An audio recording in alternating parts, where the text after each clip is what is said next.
बिस्मिल्लाहिर्रहमानिर्रहीम। अस्सलामु अलैकुम dear students, this is lecture number 7 for class 9th physics. और आज का हमारा पहला शॉर्ट क्वेश्चन है क्वेश्चन नंबर 4।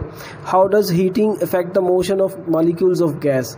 यानी हीटिंग जो है वो motion of molecules of gas को कैसे अफेक्ट करती है, उसके ऊपर कैसे असरअंदाज होती है।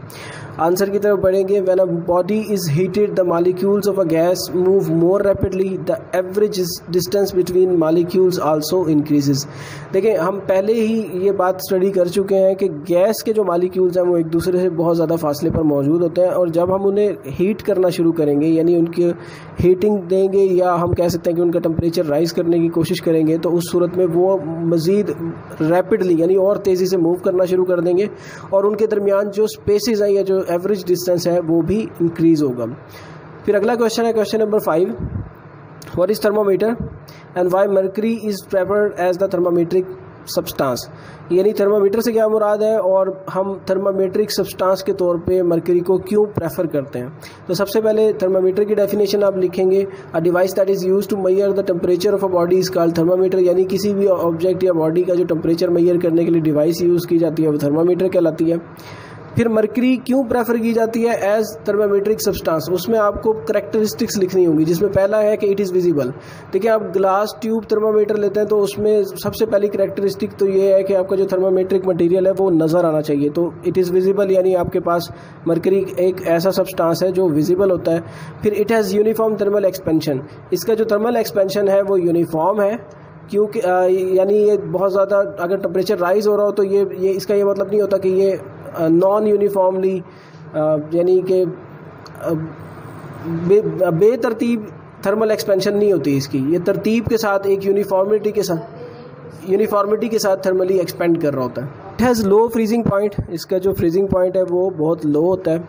और it has high boiling point, और इसका बॉइलिंग पॉइंट भी हाई होता है। अब ये दो करैक्टरिस्टिक्स क्यों रखी जाती हैं, इसकी रीज़न ये है कि अगर आपको फ़र्ज़ करें कि आप किसी ऑब्जेक्ट का टेम्परेचर मेजर कर रहे हैं, और टेम्परेचर अगर राइज़ करना शुरू करें तो आपका थर्मामेट्रिक मटेरियल का जो बॉइलिंग पॉइंट है वो बहुत ज़्यादा होना चाहिए, और अगर लो टेम्परेचर है तो उसमें भी फ्रीजिंग पॉइंट बहुत लो होना चाहिए थर्मामेट्रिक मटेरियल का। It should not wet the glass, और इसको ग्लास को जो है वो वेट नहीं करना चाहिए, यानी गीला नहीं करना चाहिए। अगर ये गीला करेगा ग्लास को तो आप रीडिंग प्रॉपरली नहीं ले सकेंगे। Last characteristic, freezing point of mercury is -39 degree centigrade and boiling point of mercury is 357 degree centigrade. अब ये दोनों टेम्परेचर्स ऐसे हैं जो नॉर्मली अचीव नहीं हो सकते, तो इसलिए हम इसको प्रेफर करते हैं as thermometric substance. The last question for today, question number 6। Define latent heat of vaporization. यानी लेटेंट हीट ऑफ वेपराइजेशन को डिफाइन करना है।